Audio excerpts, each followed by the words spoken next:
الحمد لله رب العالمين والصلاة والسلام على خاتم الأنبياء وسيد المرسلين وعلى آله وصحبه أجمعين ومن تبعهم بإحسان إلى يوم الدين. أما بعد، قال الله تعالى في القرآن المجيد: أعوذ بالله من الشيطان الرجيم، بسم الله الرحمن الرحيم. وجاحدوا بها واستيقنتها أنفسهم ظلما وعلوا.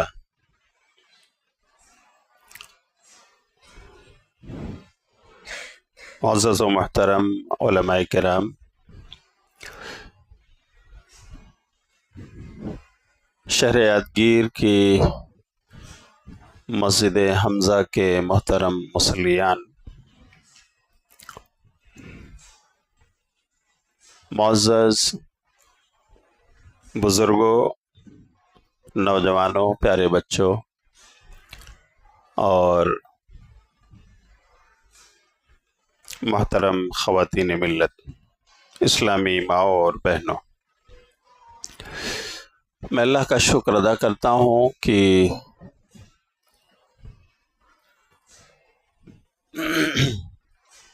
آج 12 مارچ 2026 شہر رمضان المبارک، ماہ رمضان المبارک میں ایک بار پھر یادگیر کے اپنے اہل ایمان بھائی اور بہنوں کے بیچ حاضری کا موقع ملا۔ کتاب و سنت کی باتیں کرنے کے حوالے سے اللہ تعالی ہم سب کے لیے اس نشست کو، بیٹھک کو مفید اور کارآمد بنائے۔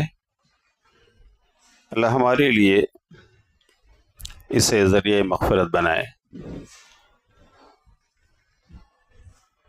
بعدہ بے شمار صلاۃ و درود نازل ہو نبی اکرم رسول عرب و عجم حضرت محمد الرسول اللہ صلی اللہ علیہ وسلم پر، جن کے ذریعہ سے ہمیں قرآن جیسی کتاب ہدایت ملی، رمضان جیسا ماہ مبارک ملا، اور آپ کی پیاری سنتیں ہمیں نصیب ہوئیں۔ کروڑہ صلاۃ و درود نازل ہوں آپ پر۔ اللہم صلی علی محمد وعلی آل محمد کما صلیت علی ابراہیم وعلی آل ابراہیم انک حمید مجید۔ اللہم بارک علی محمد وعلی آل محمد کما بارکت علی ابراہیم وعلی آل ابراہیم انک حمید مجید۔ میں اس موقع پر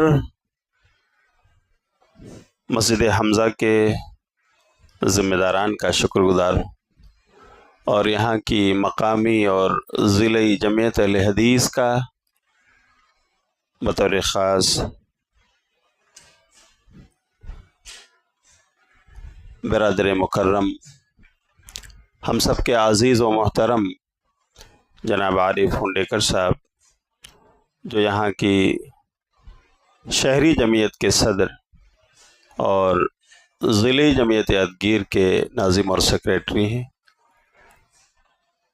جن کی رہبری میں جمعیت کا یہ کارواں جانب منزل رواں دواں ہے۔ اللہ تعالیٰ اس اجتماع کو ان کے میزان حسنات میں درج فرمائے۔ رمضان کے پہلے ہی سے مسلسل رابطہ اور کانٹیکٹ کے ذریعہ وہ علماء کرام سے ان کا وقت لیتے، انہیں بلاتے اور آپ سے افادہ اور استفادہ کا موقع فراہم کرتے ہیں۔ اللہ جزائے خیر عطا فرمائے، اور ان کی نسلوں میں بھی اللہ تعالیٰ اس طرح دینی محبت کو پیدا کرے، اور آپ تمام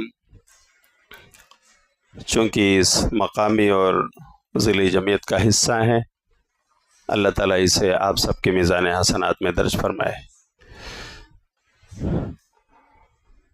آج اللہ کا شکر ہے کہ یہ دوسری شب قدر اس ماہ مبارک کی ہمیں ملی ہے، 23ویں شب لیلۃ القدر۔ اللہ تعالی ہم سب کو اس سال کے اس ماہ مبارک میں لیلۃ القدر پانے والے خوش نصیبوں میں اللہ تعالی ہم سب کا نام درج فرمائے۔ میرے بھائیو، جب یہ رات ہوتی ہے تو ایک خاص دعا نبی صلی اللہ علیہ وسلم نے اس کے لیے بتائی ہے، ہم سب کو یاد ہے، لیکن یاد دہانی کے طور پر میں چاہتا ہوں اس کا اعادہ کروا دوں۔ وہ دعا ہمارے مکتب کے بچوں کو یاد ہے، ہمارے نوجوانوں اور بزرگوں کو یاد ہے، ہمارے مرد حضرات اور خواتین کو وہ دعا یاد ہے۔ بڑی جامع ترین دعا ہے جو پیارے نبی صلی اللہ علیہ وسلم نے اپنی زوجہ مطہرہ، ہم سب کی ماں، پوری امت کی ماں اماں عائشہ صدیقہ رضی اللہ تعالیٰ عنہ کو سکھایا تھا۔ ان کے پوچھنے پر کہ پیارے رسول، شب قدر یا لیلۃ القدر اگر ہمیں مل رہی ہو، ہم اس میں جگ رہے ہوں، تو ہمیں کیا دعا مانگنا چاہیے؟ تو نبی صلی اللہ علیہ وسلم نے کہا تھا، قولی، عائشہ یہ دعا پڑھو، اس طرح اللہ سے مانگو۔ یاد ہے میرے بھائیو؟ پڑھیے، اللہم انک عفو تحب العفو فاعف عنی۔ اے اللہ، تو سب سے بڑا معاف کرنے والا ہے، اے اللہ تو گناہوں کے معاف کرنے کو پسند فرماتا ہے، تو اللہ میرے گناہوں کو معاف فرما دے۔ یہ دعا ایسی ہے میرے بھائیوں اور میری بہنوں کہ رمضان میں شب قدر میں تو اس کا اہتمام ہونا ہی چاہیے، بلکہ ایک مسلمان کی زندگی میں جب بھی وہ اپنے روز و شب اور دن اور رات کے حصے میں اللہ سے کچھ مانگنا چاہے، اللہ کی طرف اپنے ہاتھ بڑھا کر اس سے التجا کرنا چاہے، تو یہ دعا وہ اپنی ہر دعا میں اللہ کے سامنے رکھ سکتا ہے۔ ہاں، سال کے 12 مہینوں میں وہ اس کا ورد کر سکتا ہے، اللہم انک عفو تحب العفو فاعف عنی۔ اس کا مطلب یہ نہیں ہے کہ لیلۃ القدر کے علاوہ میں یہ دعا ہمیں نہیں پڑھنا ہے، نہیں، لیلۃ القدر میں بطور خاص اہتمام کیجیے۔ اس کے علاوہ بھی زندگی کے مختلف حالات اور ایام میں جب بھی ہم اللہ سے مانگنے کے لیے ہاتھ اٹھائیں تو ہمیں مانگنا چاہیے، اور اللہ سے، کیونکہ ہم سب گنہگار ہیں، ہمیشہ ہمیں اللہ سے اپنے گناہوں کی معافی مانگنے کی ضرورت ہے، اس لیے اس دعا کو سال بھر ہمیں پڑھتے رہنا چاہیے۔ اللہ ہمیں اس کی توفیق عطا فرمائے۔ آج کا جو موضوع ہے، مجھے یاد ہے کہ میں اس سے پہلے 2-3 بار آپ کے بیچ آ چکا ہوں، اور الحمدللہ یہ ہر آئے دن کے ساتھ مسجد کے اعمال، سرگرمیاں، بلکہ آپ مصلیوں کی تعداد میں بھی ایک اضافہ مجھے نظر آ رہا ہے۔ اللہ تعالیٰ اس میں مزید برکت عطا فرمائے۔ غالباً مسجد حمزہ میں تیسری حاضری ہے میری یا چوتھی۔ آج کا ٹاپک جو اس مختصر نشست کے لیے ہے، تاکہ ہمارے ایمان میں ایک حرارت پیدا ہو، ہم کچھ سیکھ لیں اور اس کے دائرے میں ہم اپنی عبادت کو انجام دیں، بس یہی مقصد ہے۔ وہ موضوع ہے قبول حق کی راہ میں رکاوٹیں۔ میرے بھائیوں، حق کیا ہے؟ حق وہ اسلام ہے، وہ ایمان ہے جو ہمیں ملا ہے۔ حق وہ صحیح عقیدہ ہے جو ہمیں ملا ہے۔ حق وہ توحید کی دولت ہے جو دنیا کی سب سے بڑی دولت ہے، ہمیں نصیب ہوئی ہے، اور اس کے تقاضے ہیں۔ کبھی کبھار توحید اور اس کے تقاضے انسان کے سامنے آتے ہیں اور بالکل چاند کی طرح چمک رہے ہوتے ہیں، روز روشن کی طرح عیاں ظاہر و باہر ہوتے ہیں، دلیلیں آواز دے رہی ہوتی ہیں، لیکن اللہ کا بندہ کہتا ہے کہ میں کیا کروں،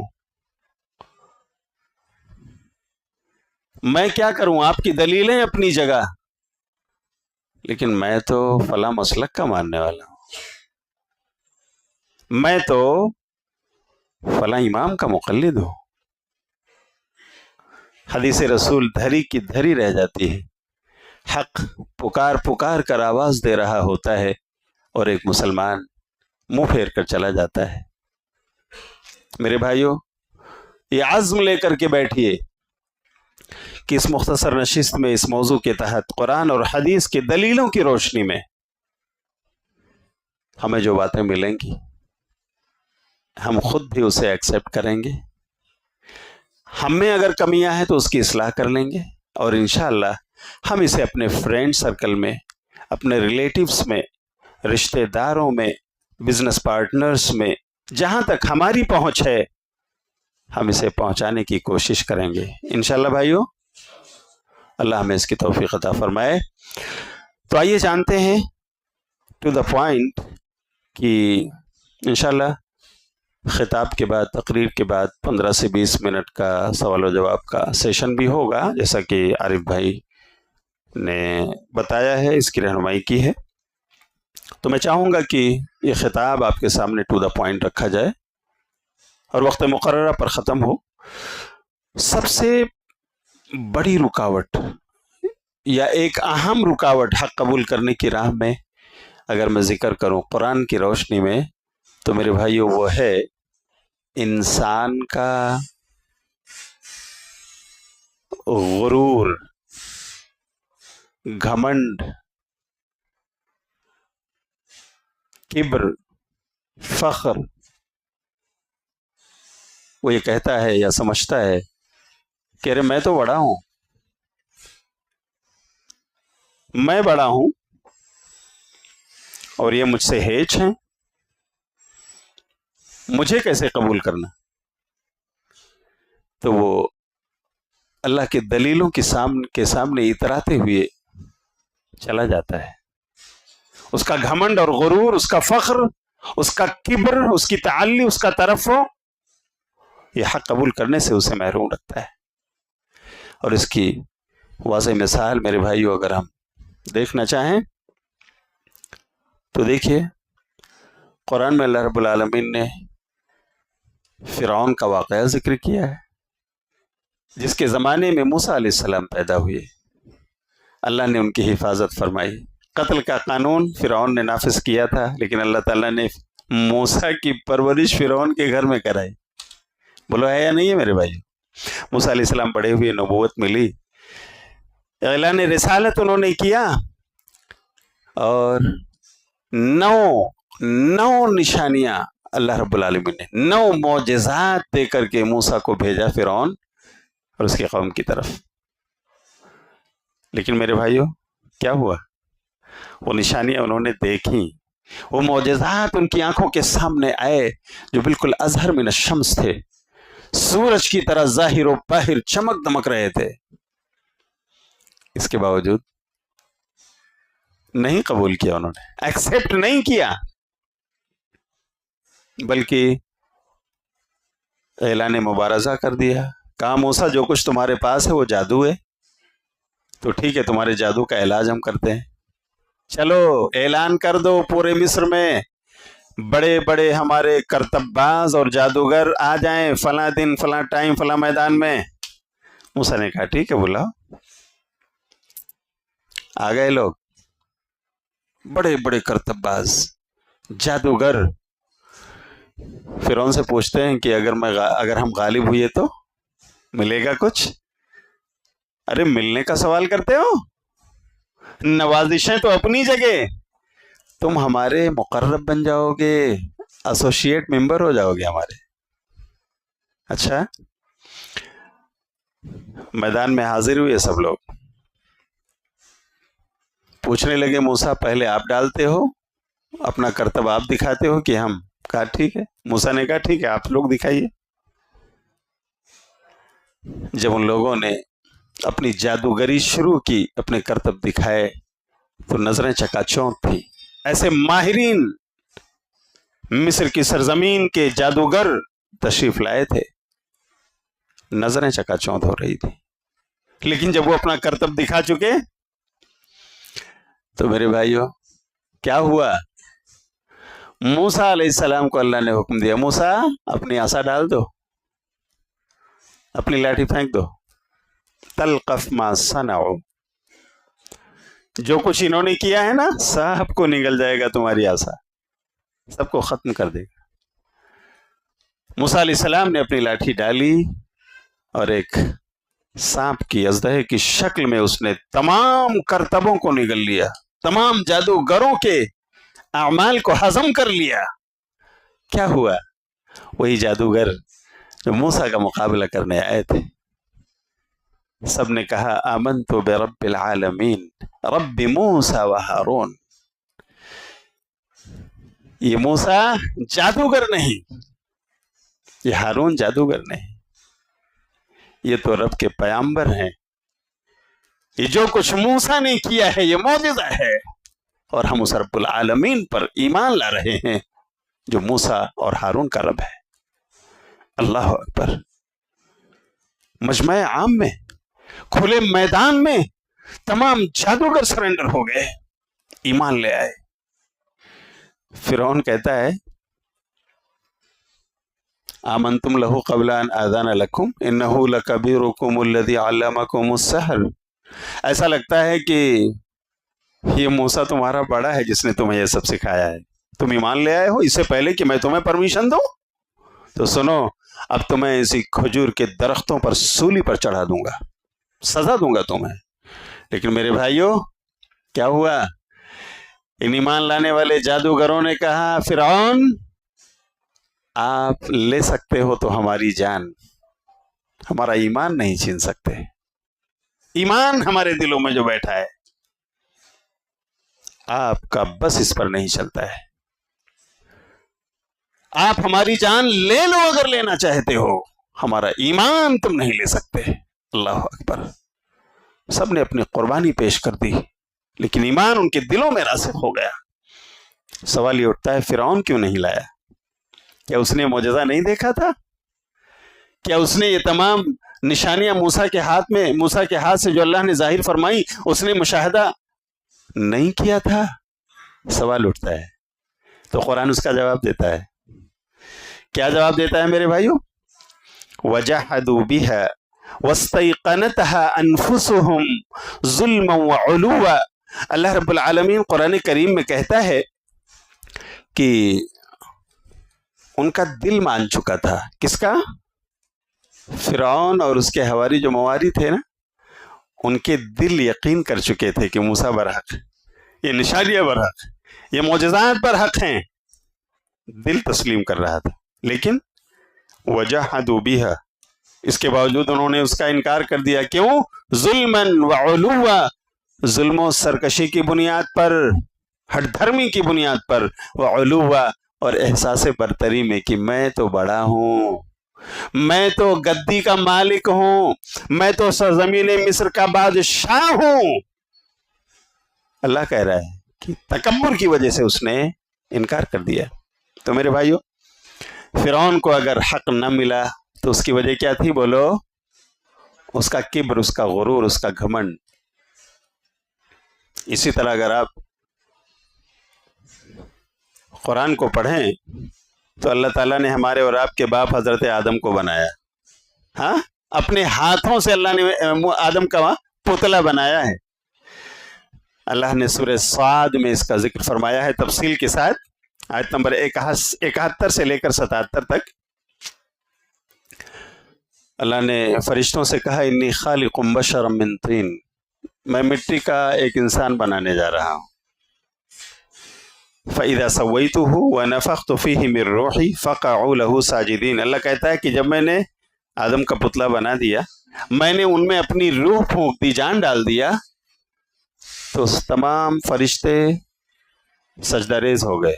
فَسَجَدَ الْمَلَائِكَةُ كُلُّهُمْ أَجْمَعُونَ إِلَّا إِبْلِيسَ، تمام فرشتے سجدہ ریز ہو گئے سوائے، بولو، ابلیس کے۔ استکبرا وکان من الکافرین، وہ متکبر بن گیا، غرور اور گھمنڈ کرنے لگا اور منکر ہو گیا، میں نہیں کرتا۔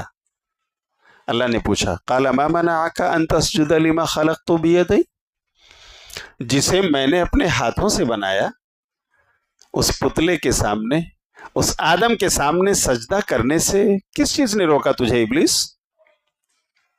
قال استکبرت ام کنت من العالمین، کیا تو متکبر ہو گیا ہے، گھمنڈی بن گیا ہے اور اپنے آپ کو برتر سمجھ رہا ہے؟ قال انا خیر منہ، تو اس نے کہا ہاں میں آدم سے بہتر ہوں، خلقتنی من نار وخلقتہ من طین، تو نے مجھے آگ سے بنایا اور آدم کو بولو مٹی سے۔ مٹی کو اوپر ڈالو تو بھی نیچے آ جاتی ہے، اور آگ کو نیچے جلاؤ تو بھی اس کی لپٹ کہاں جاتی ہے؟ اوپر جاتی ہے۔ میں ان سے بہتر ہوں۔ تو اللہ نے کیا کہا؟ قال فاخرج منها فانک رجیم، جا نکل بھاگ، اب تیرا ٹھکانہ یہ نہیں، تو مردود ہے، ملعون ہے تو۔ میرے بھائیوں، کیا ابلیس کو نہیں پتا تھا کہ آدم وہ ہیں جن کو اللہ نے اپنے ہاتھوں سے بنایا ہے، جن میں اللہ نے اپنی روح ڈالی، جن کے سامنے سجدہ ریز ہونے کا حکم خود اللہ نے دیا ہے؟ اس سے زیادہ کوئی واضح حق کیا ہو سکتا ہے؟ اللہ مخاطب ہے کہ سجدہ کرو، لیکن تمام حق جاننے کے باوجود کیا ابلیس نے سجدہ کیا؟ نہیں کیا۔ وجہ کیا ہے میرے بھائیو؟ قرآن بتا رہا ہے اس کا گھمنڈ، اس کا غرور، اس کا تکبر۔ میرے بھائیو، یہ وہ چیز ہے نا جو صرف اللہ کا حق ہے۔ اللہ رب العالمین نے حدیث قدسی میں کہا الکبریاء ردائی والعظمت ازاری فمن نازعنی واحدا منہما قذفتہ فی النار، کہ اے لوگوں سن لو، نبی کہتے ہیں کہ اللہ نے فرمایا یہ بڑائی، الکبریاء، یہ بڑائی میری چادر ہے، والعظمت ازاری، اور یہ بڑک پن میرا تہبند ہے، اسے میں پہنتا ہوں۔ اللہ فرماتا ہے بڑائی میری چادر ہے اور بڑک پن میرا تہبند ہے، تو جو کوئی ان دونوں کو مجھ سے چھیننا چاہے گا قذفتہ فی النار، میں اسے جہنم رسید کر دوں گا۔ تو میرے بھائیو، یہ تکبر، یہ گھمنڈ، یہ غرور اور اس کے جرسوں میں اگر ہمارے اندر ہیں تو یہ بہت بری نشانی ہے، ہمیں اس کی اصلاح کرنی چاہیے۔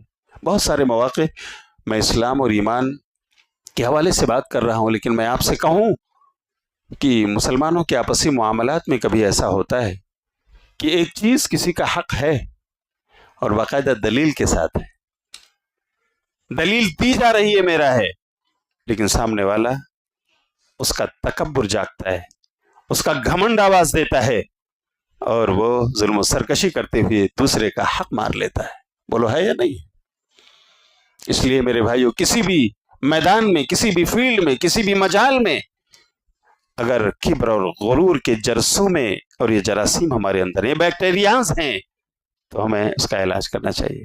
اللہ ہمیں اپنے اصلاح کی توفیق عطا فرمائے۔ تو یہ ایک بڑا اور اہم سبب ہے۔ مثالیں بہت ہیں، لیکن بس یہ دو میں سمجھتا ہوں کافی۔ اسی طرح حق قبول کرنے کی راہ میں اگر آپ دیکھیں تو ایک اور بڑی رکاوٹ ہے، اور وہ ہے حسد، جلن، کینہ اور کپٹ، جیلسی، کسی کی خوشی پر جلنا، کسی کو ملنے والی نعمت پر کوڑھنا۔ یہ حسد کی آگ جب کسی سینے میں جلتی ہے تو خود وہ سینہ تو میرے بھائیوں جلتا ہے، کبھی پاس پڑوس والے لوگ بھی اس کی لپٹ میں آ جاتے ہیں۔ تو یہ حسد ہے نا۔ اگر آپ تاریخ اسلام پڑھیں تو مدینے کی بستی میں نبی صلی اللہ علیہ وسلم نے ہجرت کے بعد جہاں اسلام پیش کیا، وہاں پر ایک طرف مشرکین ہیں، ایک طرف اہل کتاب یہود و نصارہ ہیں، اور ایک طرف آپ کے انصار صحابہ ہیں جو تقریباً ہجرت کے موقع پر 70 کے قریب ایمان لا چکے تھے۔ تب نبی صلی اللہ علیہ وسلم نے ہجرت کیا ہے کہ وہاں پر اسلام کو پروٹیکشن حاصل ہے۔ نبی صلی اللہ علیہ وسلم نے وہاں اہل کتاب کو دعوت دی، ایک ایک قبیلے کو دعوت دیا، بنو نذیر کو دعوت دی، بنو قینقاع کو دعوت دی، بنو قریظہ کو آپ نے دعوت دی۔ لیکن میرے بھائیوں، ان یہودیوں نے باوجود اس کے کہ انہوں نے تورات پڑھی ہوئی تھی، باوجود اس کے کہ ان کے پاس انجیل اس سے پہلے آ چکی تھی، اہل کتاب تھے یہ، عیسیٰ علیہ السلام کہ اس کتاب میں جو اللہ کی طرف سے عطا ہوئی تھی پیارے نبی کی بشارت موجود ہے، تورات کے اندر پیارے نبی صلی اللہ علیہ وسلم کی بشارت موجود ہے، سب وہ جانتے تھے۔ انہوں نے تو آپ کی مہر نبوت تک کو دیکھا، ان کا دل مان رہا تھا، لیکن سوال یہ اٹھ رہا تھا کہ یہ یہودی کیوں نہیں ہے، یہ فلاں قبیلے سے کیوں ہے، آخر اس قوم سے کیوں نہ آئے؟ اور بس اسی وجہ سے پوری تاریخ اسلام میں نبی صلی اللہ علیہ وسلم کی دعوت اور تبلیغ کا جو محور و مرکز ہے مدینہ، آپ دیکھیں تو یہودیوں کی بہت قلیل تعداد، اور 10 سے بھی کم ہے پوری تاریخ اسلام میں نبی کی زندگی میں جو ایمان لائے ہیں نا یہودیوں میں سے، وہ 10 سے بھی کم ہے۔ ہاں عیسائیوں میں سے زیادہ لوگ ایمان لائے، لیکن یہودی کیوں جانتے ہیں؟ حسد اور جلن کی وجہ سے، صرف اور صرف کہ یہ نبی ہمارے قبیلے کا کیوں نہیں، دوسرے قبیلے سے کیوں آیا؟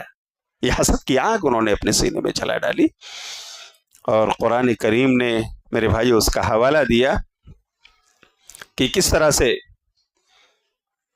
یہودیوں نے نبی صلی اللہ علیہ وسلم کے خلاف سازشیں رچی، ہاں، اور آپ پر ایمان خود نہیں لائے، اور یہاں تک سازش رچی کہ اپنے میں سے کچھ لوگوں سے کہا کہ ایسا ہے صبح کو لا الہ الا اللہ محمد رسول اللہ پڑھیں گے اور شام ہوتے ہوتے نا نکل جائیں گے، کافر بن جائیں گے، مرتد ہو جائیں گے ہم، اس لیے کہ ہم پڑھے لکھے لوگ ہیں۔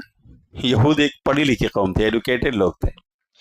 اگر ہم صبح ایمان لے کر شام کو اس دین سے نکل جائیں گے تو تمام مدینے کی بستی والوں کے لیے ایک لمحہ فکریہ ہوگا کہ آخر یہ پڑھے لکھے لوگ کیسے باہر چلے گئے، کچھ تو معاملہ ہے۔ یہاں تک انہوں نے سازشیں کی نبی صلی اللہ علیہ وسلم کے خلاف، ہاں، سوائے ان کے جن کو اللہ نے توفیق، جیسے عبداللہ بن سلام، ہاں رضی اللہ تعالیٰ عنہ۔ عبداللہ بن سلام یہودی ہیں، لیکن جب نبی صلی اللہ علیہ وسلم ہجرت کر کے مدینہ پہنچے ہیں، جوق در جوق مسلمانوں کا قافلہ آپ کا استقبال کرنے کے لیے امڑ آیا ہے، تو وہیں پر عبداللہ بن سلام بھی اسی قافلے میں انہی کے پیچھے چلتے چلے آئے۔ انہوں نے کہا میں نے سوچا چلوں دیکھوں تو وہ نبی کہتے کیا ہیں، وہ نبی کرتے کیا ہیں، اگر وہ رسول ہیں، رسول برحق ہیں، تو اس کا نالج تو ہمیں ہے۔ نبی صلی اللہ علیہ وسلم نے مدینہ پہنچ کر ایک باغ میں کھڑے ہو کر آپ صلی اللہ علیہ وسلم نے ایک چھوٹا سا مختصر سا خطبہ دیا ہے، جس میں لوگوں سے کہا ہے ایھا الناس افشوا السلام، لوگو سلام عام کرو، وَأَطْعِمُوا الطَّعَامَ، مسکینوں کو کھانا کھلاؤ، وَصِلُوا الْأَرْحَامَ، رشتہ داریاں جوڑو، توڑنے سے بچو، وَصَلُّوا بِاللَّيْلِ وَالنَّاسُ نِيَامٌ، رات میں اٹھ کر نماز پڑھو جب دنیا سو رہی ہو، تَدْخُلُوا الْجَنَّةَ بِسَلَام، امن و سلامتی کے ساتھ جنت میں داخل ہو جاؤ گے۔ سبحان اللہ، یہ 5 جملے نبی صلی اللہ علیہ وسلم کی زبان سے ادا ہوئے، افشوا السلام، وَأَطْعِمُوا الطَّعَامَ، وَصِلُوا الْأَرْحَامَ، وَصَلُّوا بِاللَّيْلِ وَالنَّاسُ نِيَامٌ، تَدْخُلُوا الْجَنَّةَ بِسَلَام۔ عبداللہ بن سلام یہودی ہیں، اہل کتاب ہیں، سنتے ہیں، کہتے ہیں کہ یہ کلام تو نبوت اور رسالت کی زبان ہی سے ادا ہو سکتا ہے، عام انسان کا کلام نہیں ہے۔ یہ جو بات انہوں نے کہی ہے جامع الکلم ہے، یہ مختصر جملے اور زبردست میننگ، یہ کوئی نبی ہی بول سکتا ہے۔ سبحان اللہ، ایمان لے آئے عبداللہ بن سلام، نبی صلی اللہ علیہ وسلم پر ایمان لے آئے، پہلے ایمان لانے والوں میں سر فہرست ہے یہ۔ ان کا تذکرہ بعض جگہ قرآنی آیات میں اشارتاً کنایاً موجود ہے۔ تو میرے بھائیو، اس طرح کے چند لوگ تھے یہود میں جو ایمان لائے، ورنہ پوری یہودی لابی حسد اور جلن میں کڑ رہی تھی، جل رہی تھی کہ آخر یہ نبی ہمارے میں سے کیوں نہیں، دوسرے میں سے کیوں آئے۔ آج بھی میرے بھائیو یہ بات اچھی طرح آپ سمجھ لیں، سن لیں کہ آج بھی یہودی لابی یہ انہی کو یہودی سمجھتی ہے جو بائی برتھ ہیں۔ اگر کوئی بائی ایکسیپٹنس یہ کہے کہ میں یہودیت قبول کرتا ہوں، مجھے قبول کر لو، نو اینڈ نیور۔ معلوم ہے یا نہیں آپ کو؟ وہ کہتے ہیں ہمیں تبلیغ نہیں کرنا ہے. یہودی وہ ہے جو ہمارے اندر پیدا ہوا ہو, وہ جینیٹک انداز میں ہمارے اندر کا ہو, تب ہم اسے یہودی مانیں گے. وہ ہمارا دھرم قبول کر لے, ہم اسے قبول کرنے کے لیے تیار نہیں ہیں. جبکہ عیسائیت میں ایسا معاملہ نہیں ہے, وہ باقاعدہ اپنے دین کا دھرم کا پرچار کرتے ہیں. وہ ہمارے اور آپ کے دروازوں تک آتے ہیں اور اس طرح سے اپنے نبی حضرت عیسیٰ علیہ السلام کے بارے میں ہمیں کنونس کرتے ہیں, کوشش کرتے ہیں.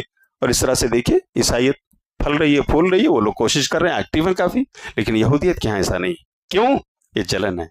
ان کی قومیت پرستی جو ہے نا, آج بھی ان کے اندر یہ نیشنلزم پایا جاتا ہے اور کوٹ کوٹ کر بھرا ہوا ہے. اسی لیے گریٹر اسرائیل کے خواب میں اللہ اکبر معصوم بچوں تک کے خون میں ان کے ہاتھ رگے ہوئے ہیں, لیکن انہیں رحم اور ترس نہیں آتا ہے. چاہے وہ غزہ کی پٹی ہو, چاہے وہ ایران کے مدارس ہو, معصوم بچیوں کا مدرسہ ہو, انہیں وہاں پر بم برساتے ہوئے رحم نہیں آتا ہے. اللہ رب العالمین ہم سب کی طرف سے ان یہود سے نمٹ لے. اللہ تو ہم سب کی طرف سے کافی ہو جا. تو میرے بھائیو, اس طرح سے یہودیوں نے جو ہے حسد کیا, تکبر کیا اور حق سے محروم رہے. سورہ بقرہ کی آیت نمبر 109 پڑھیے. وَدَّ كَثِيرٌ مِّنْ أَهْلِ الْكِتَابِ لَوْ يَرُدُّونَكُم مِّن بَعْدِ إِيمَانِكُمْ كُفَّارًا حَسَدًا مِّنْ عِندِ أَنفُسِهِمْ. قرآن کہتا ہے کہ اہل کتاب میں سے بہت سارے یہ چاہتے ہیں کہ وہ آپ کو ایمان لانے کے بعد واپس کر دیں, آپ کو مرتد بنا دیں. حسد من عند انفسهم, صرف حسد کی وجہ سے. ان کے جو دلوں میں حسد کی آگ جل رہی ہے, یہ اہل کتاب, یہ یہود چاہتے ہیں کہ آپ کو اسلام سے برگشتہ کر دیں, واپس لوٹا دیں, آپ کو کافر بنا دیں. حسد اور جلن کی وجہ سے من بعد ما تبین لهم الحق, حالانکہ حق ان کے پاس واضح ہو چکا ہے. جانتے ہیں یہ نبی صلی اللہ علیہ وسلم کی ایک ایک نشانی انہوں نے پڑھ رکھی ہے. یہ آپ کے مہر نبوت کو دیکھ رہے ہیں, یہ آپ کے کلمات, آپ کے بیانات کو سن رہے ہیں, اور تمام نشانیاں جو ایک نبی کی تھیں وہ آپ کے اندر پائی جا رہی ہیں. اپنی آنکھوں سے مشاہدہ کرنے کے باوجود قبول کرنے کے لیے تیار نہیں ہوئے.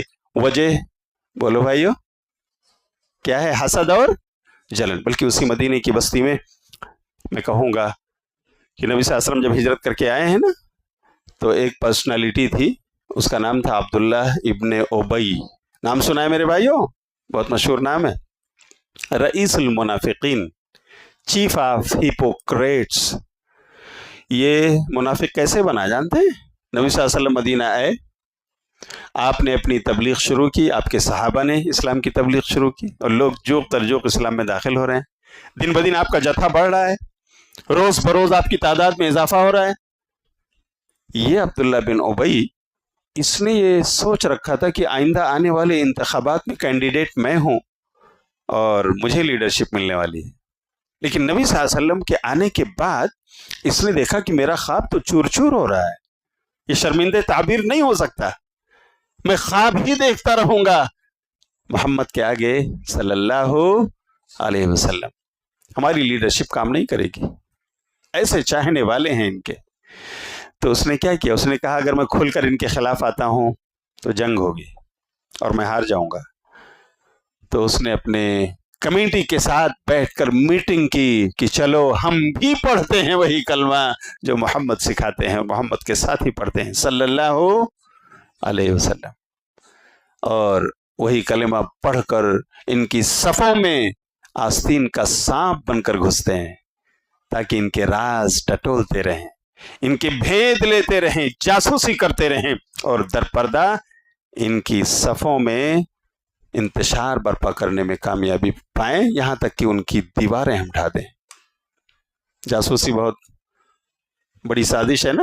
آج دیکھیں موساد کہاں کہاں پہنچا ہوا ہے, کس طرح سے نشانہ بنا رہا ہے لیڈرز کو, ہے یا نہیں؟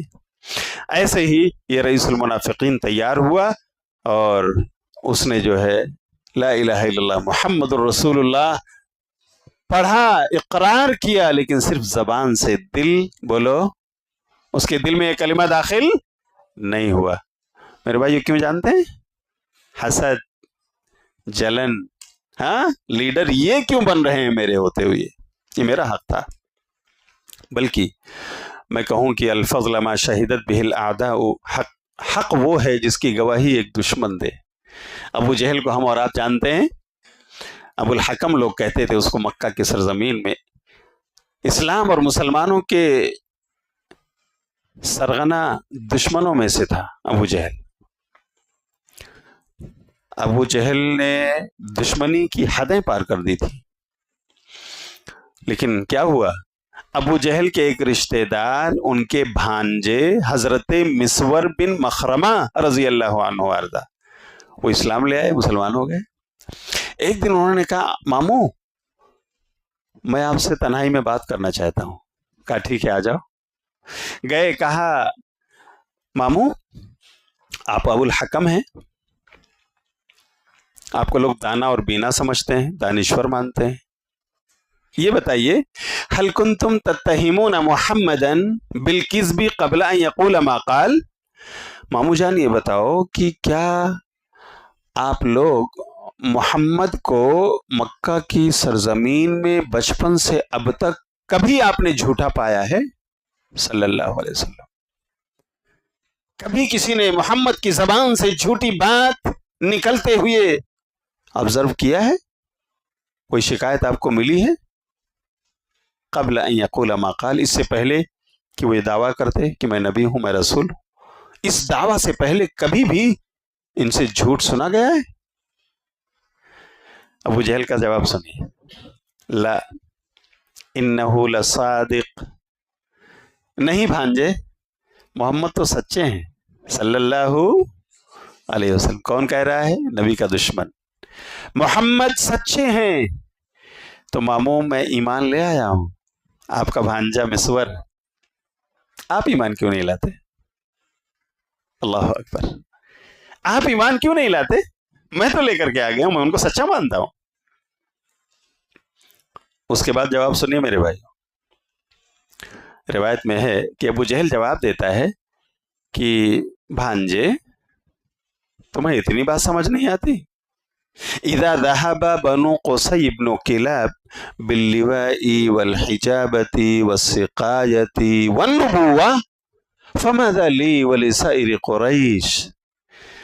میرے بھانجے یہ بتا کہ بنو قصی بن کلاب کی شاخ جو قریش ہے، جس سے محمد ہیں صلی اللہ علیہ وسلم، انہی کے ہاتھ میں جھنڈا ہے، یہی لوگ خانہ کعبہ کو غلاف پہنانے کی سعادت بھی پا رہے ہیں، ہر سال پہناتے ہیں یہ خانہ کعبہ کا غلاف، اور انہی لوگوں کو حج کے موسم میں حاجیوں کو پانی پلانے کا شرف اور مرتبہ بھی ملا ہوا ہے، اور اب نبی اور رسول بھی انہی میں سے آ جائے تو کیا بچا میرے لیے اور دوسرے لوگوں کے لیے؟ بول میرے بھانجے۔ مسور نے سنا اور اپنی راہ لی، کہا ٹھیک ہے ماموں، سن لیا میں نے۔ اللہ اکبر۔ میرے بھائیو، ماموں اور بھانجے کے اس بات چیت سے کیا پتا چلا؟ کہ ابو جہل نبی کو سچا نہیں مانتا تھا؟ بولو، مانتا تھا۔ وہ جانتا تھا کہ یہ تو امین ہیں، یہ تو صادق ہیں، مکہ والوں کی امانتیں ان کے پاس رکھی ہوئی ہیں، ایسے سچے انسان ہیں یہ، ایسے امانتدار ہیں یہ، ایسے ٹرسٹ وردی ہیں یہ۔ لیکن جب بھانجا پوچھتا ہے کہ کیوں ایمان نہیں لاتے آپ سچا اگر مانتے ہو، تو جواب یہ ہے کہ سارے عہدے تو انہی کے یہاں چلے گئے، انہی کے یہاں غلاف پہنانا، انہی کے یہاں پانی پلانا حاجیوں کو، انہی کے یہاں جھنڈا علم بردار یہی ہے، اور اب انہی کو نبوت و رسالت بھی مل گئی، تو کیا بچا میرے لیے؟ سرداری میری خطرے میں ہے۔ سبحان اللہ۔ میرے بھائیو، گویا ابو جہل کو اگر حق جو بالکل چمک رہا تھا اس کی آنکھوں کے سامنے، اگر وہ اس سے محروم رہا تو وجہ کیا ہے؟ بولو، حسد اور جلن ہے۔ بہت بڑی بیماری ہے، اللہ تعالی ہم سب کے سینوں کو اس سے محفوظ فرمائے۔ اسی طرح میرے بھائیو، حق قبول کرنے کی راہ میں ایک اور بڑی رکاوٹ جانتے ہیں کیا ہے؟ تقلید، کسی کا پٹا گلے میں ڈال لینا، مجھے انہی کی ماننا، انہی کے سامنے سرنڈر ہونا ہے، جو یہ کہیں گے اسے تسلیم کرنا ہے، تو میرے بھائیوں مجھے بتاؤ کیا اس امت میں نبی آخرالزماں حضرت محمد رسول اللہ صلی اللہ علیہ وسلم کے بعد کوئی معصوم عن الخطا بے گناہ انوسنٹ ہے؟ بولو بھائی. حتیٰ کہ صحابہ کرام رضی اللہ عنہم اجمعین بھی معصوم نہیں، ان سے بھی گناہ ہوئے ہیں، بلکہ بعض لوگوں سے گناہ کبیرہ ہوئے ہیں، لیکن خاصیت یہ رہی ہے کہ کبھی بھی اس گناہ پر انہوں نے اصرار نہیں کیا، ڈٹے نہیں رہے، بلکہ احساس جرم نے، احساس گناہ نے ان کو ستایا، اور اللہ کے سامنے سجدہ ریز ہو کر گریہ و زاری کر کے رات کی تنہائیوں میں اٹھ کر اپنے رب کے سامنے آنسو بہا کر اسے سچی توبہ کی، اور اللہ نے ان کی توبہ قبول فرما لی، انہیں جنت دے دیا. پوری جماعت صحابہ اور صحابیات، ہم سب کا ایمان ہے کہ سب کے سب بولو کیا ہیں؟ جنتی. لیکن صحابہ بھی معصوم نہیں. تو ان کے بعد آنے والے لوگ، اگر ہم یہ کہیں کہ آپ کا پٹا میں پہنوں گا، جو آپ کہیں گے وہی کروں گا، تو اگر وہ عالم صاحب غلطی کر رہے ہیں اور سب کچھ ہم ان کی ماننے کو تیار ہیں، تو وہ لوگ غلطی ہم بھی کریں گے یا نہیں؟ بولو بھائیو، کریں گے، لا محالہ کریں گے. اس لیے کہ یہ قاعدہ ہے. امام مالک رحمۃ اللہ علیہ نے مسجد نبوی کے اندر درس دیتے ہوئے فرمایا تھا، کل یؤخذ من قولہ ویرد الا صاحب هذا القبر، کہ اس دنیا میں ہر انسان اس کی بات لی بھی جا سکتی ہے اور لوٹائی بھی جا سکتی ہے، رد بھی کی جا سکتی ہے، ریجیکٹ بھی کی جا سکتی ہے، الا صاحب هذا القبر. ہم اگر ایک شخصیت، ایک پرسنالٹی اس دنیا میں ایسی ہے جس کی ہر بات قبول کی جائے گی، اور وہ کون ہے؟ یہی قبر والا جو ہمارے بغل میں ہے. مسجد نبی میں بیٹھ کر کہہ رہے ہیں یہ قبر والا، یعنی بولو کون ہے وہ قبر والے؟ حضرت محمد رسول اللہ صلی اللہ علیہ وسلم. تو میرے بھائیو، تقلید جو ہے نا، کسی عالم کی، کسی مبلغ کی، کسی امام کی، کسی رہبر کی، کہ دین کے بارے میں جو کچھ انہوں نے کہا مجھے اندھ بھکت بن جانا ہے، اندھی تقلید کرنا ہے. اس کی وجہ سے بھی حق جب آتا ہے، کوئی لے کر پہنچتا ہے، دلیل دیتا ہے، تو میرے بھائیو وہ انسان محروم رہ جاتا ہے. کیوں؟ وہ مقلد ہے، وہ کہتا ہے کہ میں تو فلاں امام کا ماننے والا، میں تو فلاں مسلک کا مقلد ہوں، میں اسے کیسے مان سکتا ہوں؟ میں اگر آپ کو مثال دینا چاہوں تو میرے بھائیو دیکھو، جنازہ کی نماز ہم لوگ پڑھتے ہیں نا، جنازہ کی نماز. تو میرے بھائیو جنازہ کی نماز 4 تکبیروں سے ہوتی ہے. کتنی تکبیروں سے؟ پہلی تکبیر کے بعد کیا پڑھتے ہیں؟ سورہ فاتحہ اور دوسری سورت. دوسری تکبیر کے بعد درود ابراہیمی اللہم صلی علی محمد. تیسری تکبیر کے بعد دعائے جنازہ، ہاں، اللہم اغفر لحینا و میتینا. اور چوتھی تکبیر کے بعد کیا کہتے ہیں؟ السلام علیکم ورحمۃ اللہ. اور اس کا ذکر امام بخاری نے اپنی صحیح بخاری کتاب الجنائز میں کیا ہے کہ عبداللہ بن عباس رضی اللہ تعالیٰ عنہ نماز جنازہ پڑھاتے ہیں اور زور سے قرأت کرتے ہیں، سورہ فاتحہ پڑھتے ہیں، اور اس کے بعد پھر تکبیر جب بولتے ہیں تو کیا کہتے ہیں؟ درود ابراہیمی، اور پوری نماز جہری پڑھاتے ہیں، یعنی پیچھے والے لوگ سن رہے ہیں کہ سورہ فاتحہ بھی انہوں نے پڑھی. اور جب نماز سے فارغ ہوتے ہیں تو کہتے ہیں لوگو لِتَعْلَمُوا أَنَّهَا سُنَّةٌ، میں نے آج زور سے پڑھا ہے نا تاکہ میں آپ کو بتاؤں کہ جیسے میں نے آج جنازہ پڑھائی ہے نا، پیارے نبی صلی اللہ علیہ وسلم کا طریقہ اور آپ کی سنت یہی ہے کہ آپ بھی سورہ فاتحہ پڑھتے، پھر درود پڑھتے، پھر دعا پڑھتے، پھر سلام پھیرتے. اللہ اکبر. وہ ابن عباس جن کے بارے میں پیارے نبی صلی اللہ علیہ وسلم نے دعا کیا تھا، اے اللہ اللہم فقہہ فی الدین وعلمہ التأویل والتفسیر، اے اللہ تو انہیں دین کی فقاہت اور سمجھ نصیب فرما دے. فقاہت یعنی گہرا نالج، اور تفسیر اور تعویل کا علم انہیں دے دے. اور نبی صلی اللہ علیہ وسلم کے بعد یہ حبر الامہ ہوئے، امت کے بڑے عالم دین. نبی صلی اللہ علیہ وسلم کے بعد مسجد نبوی میں بیٹھتے تھے، قرآن کی تفسیر کرتے تھے، اور صحابہ کرام آپ کے درس کو اٹینڈ کرتے تھے. وہ ابن عباس گواہی دے رہے ہیں کہ یہ نبی صلی اللہ علیہ وسلم کی سنت ہے جس طرح سے میں نے نماز جنازہ پڑھائی. لیکن آج صرف مقتدیوں کی بات نہیں کر رہا ہوں، بہت سارے علماء جنازہ پڑھاتے ہیں نا تو کہتے ہیں میں بھی فاتحہ نہیں پڑھتا کیونکہ یہ نماز نہیں ہے، یہ تو دعا ہے، یہ تو دعا ہے. نماز ہوتی تو رکوع ہوتا، سجدے ہوتے، یہ تو دعا مانگ رہے ہیں، تو دعا مانگنے میں ہم فاتحہ کیوں پڑھیں؟ اچھا، تو پھر میں ایسے لوگوں سے سوال کرتا ہوں کہ میرے بھائی یہ بتاؤ، اگر یہ جنازہ دعا نہیں ہے، یہ نماز نہیں ہے، تو محدثین نے جو کتابیں لکھی ہیں حدیث کی، بتاؤ اس جنازے کے مسائل کو دعا کے چیپٹر میں انہوں نے ذکر کیا ہے کہ نماز کے چیپٹر میں؟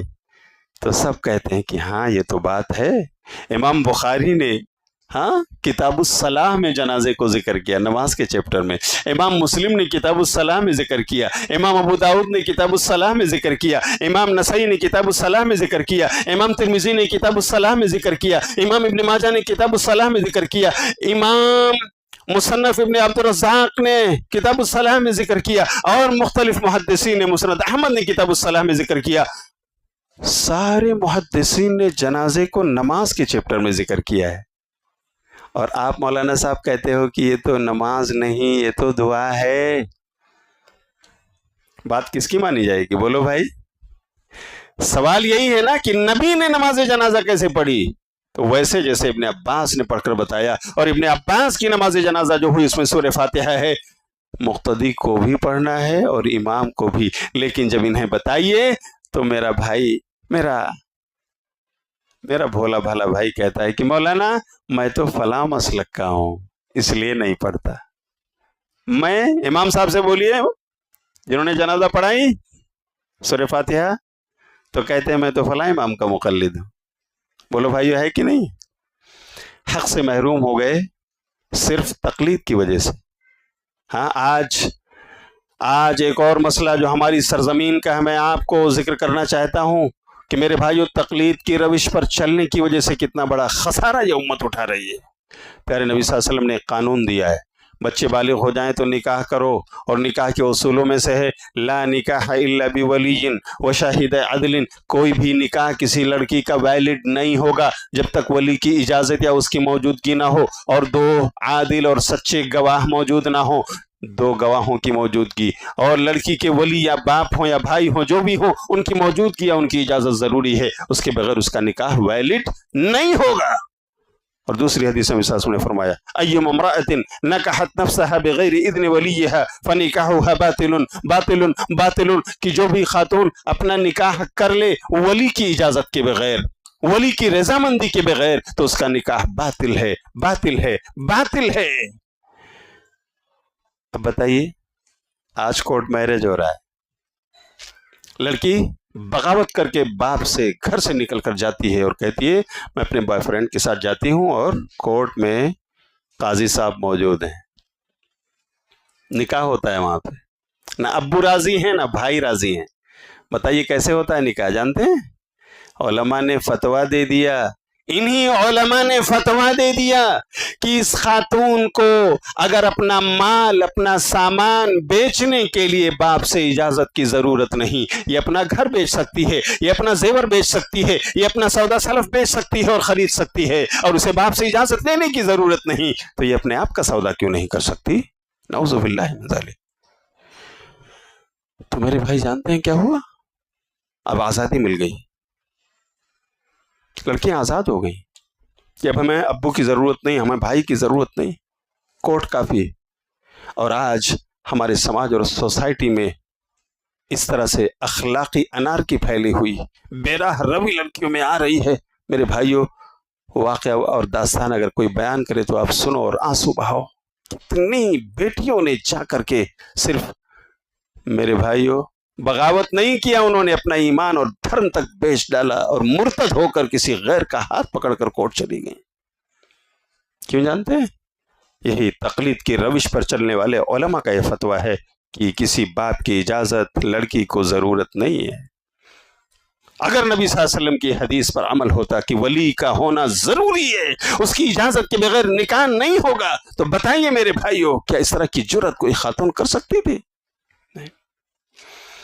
مثال موتی ابراہیم علیہ السلام کی قوم پوری مقلد تھی، جب انہوں نے بلایا کہ اسٹیچو مجسمے بنا کر ان کے سامنے جمے بیٹھے ہو، کیا کر رہے ہو؟ کہا انہی پر ہم نے اپنے باپ دادا کو پایا ہے، انہی کی عبادت ہمارے باپ دادا کرتے تھے، اس لیے ہم کر رہے ہیں۔ اور کوئی جواب نہیں تھا۔ جی، مکہ والوں سے نبی صلی اللہ علیہ وسلم نے پوچھا، ان کو اسلام کی دعوت دی، تعالوا الی ما انزل اللہ و الی الرسول، قالوا حسبنا ما وجدنا عليه آباءنا اولو كان آباؤهم لا يعلمون شيئا ولا يهتدون. انہوں نے کہا، جب نبی صلی اللہ علیہ وسلم نے کہا کہ آؤ اس چیز کی طرف جو اللہ نے اتارا ہے تمہارے لیے اور رسول کی طرف، تو انہوں نے کہا بس کافی ہمارے لیے وہی جس پر ہمارے باپ دادا چل رہے تھے، میں اسی راہ پر چلوں گا، ہم سب اسی راہ پر چلیں گے، باپ دادا کے روش اختیار کریں گے. تقلید کی وجہ سے ہدایت سے دور رہ گئے. تو میرے بھائیو، اللہ کے لیے سوچو، جو پٹا ہم نے اپنے گلے میں ڈالا ہے نا، یہ ہماری ایجاد ہے، یہ پیارے نبی صلی اللہ علیہ وسلم کی دین نہیں، یہ دین اور اسلام کی دین نہیں ہے. ہمیں اتباع کرنا ہے، تقلید نہیں. اتباع کا مطلب پیروی، پیارے نبی صلی اللہ علیہ وسلم کی سنتوں کو فالو کرنا ہے. وہ میں بتاؤں، کوئی اور عالم دین بتائیں، آپ کے امام محترم بتائیں، شیخ عبدالرزاق بتائیں، شیخ عبدالمنان بتائیں، شیخ فلاں اور فلاں کر کے بتائیں، آپ کو سنت کا حوالہ دیں، حدیث کا حوالہ دیں، قرآن سے بتائیں. آپ کو اتباع کرنی ہے، پیروی کرنی ہے رسول کی، تقلید نہیں. میرے بھائیو، میں سمجھتا ہوں کہ بات سمجھ میں آ گئی ہے. ہاں، وقت کافی ہو گیا ہے، کافی دلچسپ موضوع ہے، لیکن ایک آخری چیز، سوالات بھی آئے ہوئے ہیں. کبھی کبھی آدمی حق اس لیے نہیں قبول کرتا، اس کے پاس کوئی لے کر حق آتا ہے، کہتا ہے کہ بھائی آپ نماز پڑھتے ہو نا، تو نماز میں صرف آپ رفع الیدین کرتے ہو جب نیت باندھتے ہو. پیارے نبی صلی اللہ علیہ وسلم رفع الیدین کرتے تھے نیت باندھتے وقت، رکوع میں جاتے وقت، رکوع سے اٹھتے وقت. دیکھو یہ فلاں فلاں 25 سے زیادہ صحابہ کرام نے اس کو بیان فرمایا ہے کہ 3 جگہ پر اس طرح سے رفع الیدین. بلکہ اگر 3 رکعت یا 4 رکعت کی نماز ہے تو تیسری رکعت کے لیے اٹھتے وقت بھی رفع الیدین کرنا ہے. یہ نبی صلی اللہ علیہ وسلم کی سنت ہے.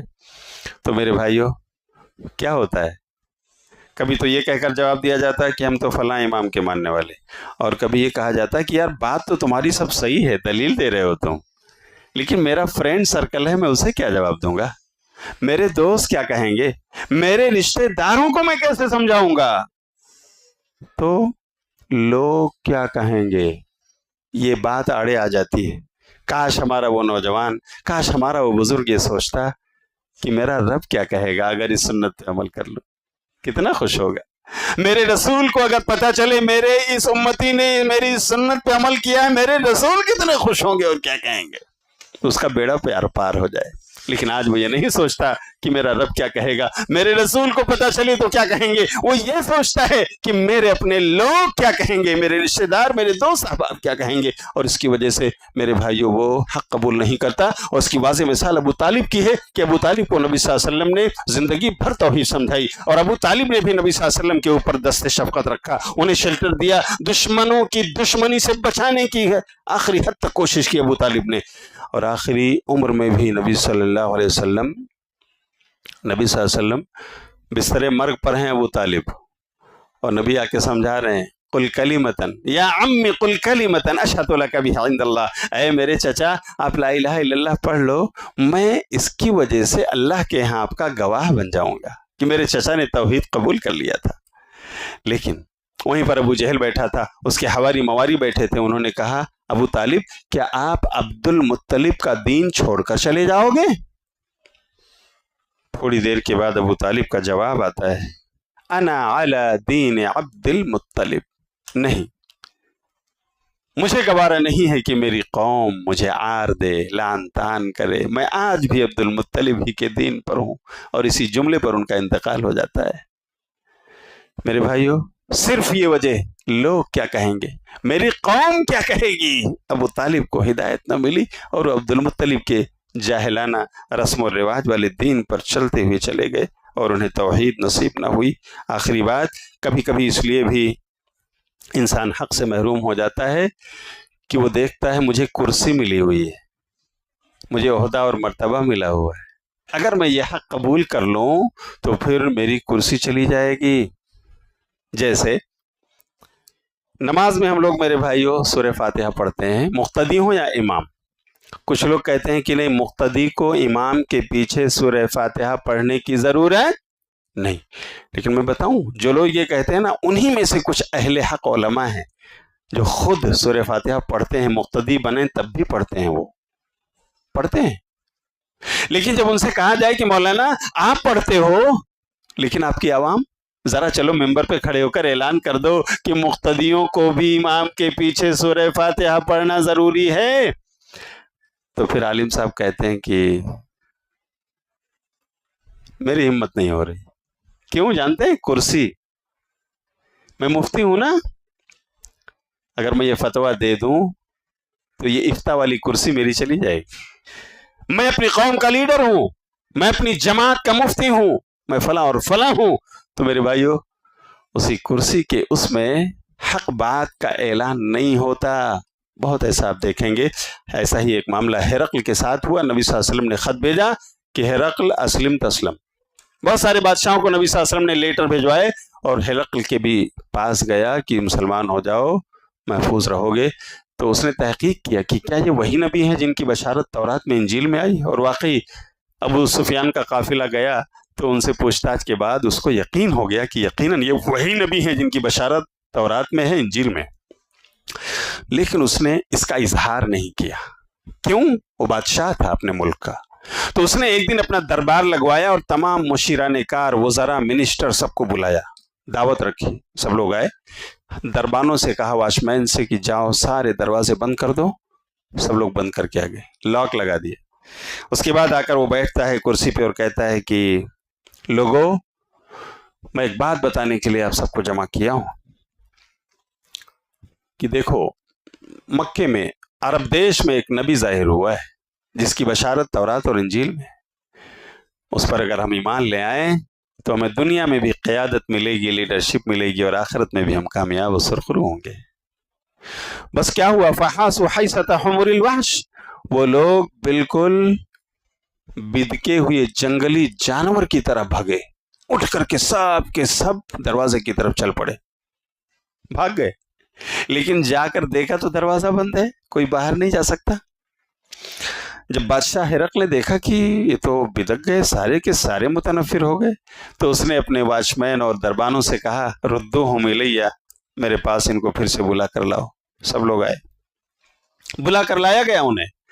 تو ہرقل نے اپنا بیان بدل دیا، پینتڑے بدل دیے، جیسے سیاسی اور پولیٹکس والے لوگ کرتے ہیں۔ اور جب مانگنا ہوتا ہے تو کیا کیا خواب دکھاتے ہیں، اور جب جیت جاتے ہیں تو میرے بھائیوں پھر ہم اور اب دیکھ رہے ہیں کیا ہو رہا ہے۔ ہرقل نے کہا، لوگوں، یہ جو کچھ میں نے تھوڑی دیر پہلے کہا تھا نا عرب کے اس نبی کے بارے میں، اصل میں آپ لوگوں کا امتحان لے رہا تھا کہ آپ عیسائی ہو تو عیسائیت میں کتنے پکے ہو، اور میں نے دیکھ لیا کہ تم سب بہت پکے ہو دین عیسائیت پر۔ میں خوش ہوں، تمہیں مبارکباد دیتا ہوں کہ تم سچے اور پکے عیسائی ہو، اور میں بھی وہی ہوں۔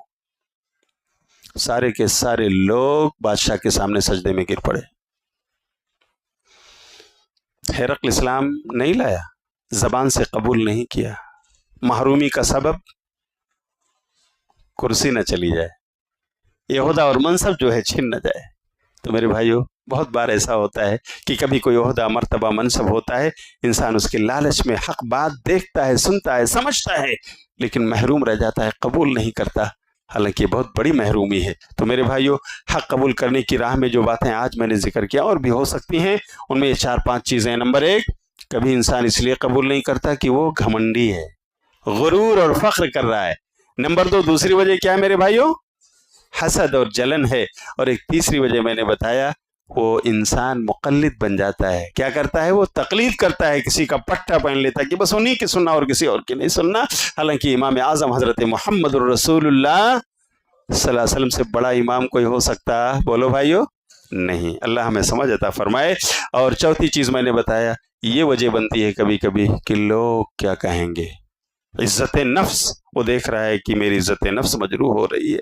ہاں، اور 5واں سبب ایک یہ میں نے ذکر کیا ہے کہ کبھی کبھی کرسی اور منصب کی لالچ میں انسان حق قبول نہیں کرتا۔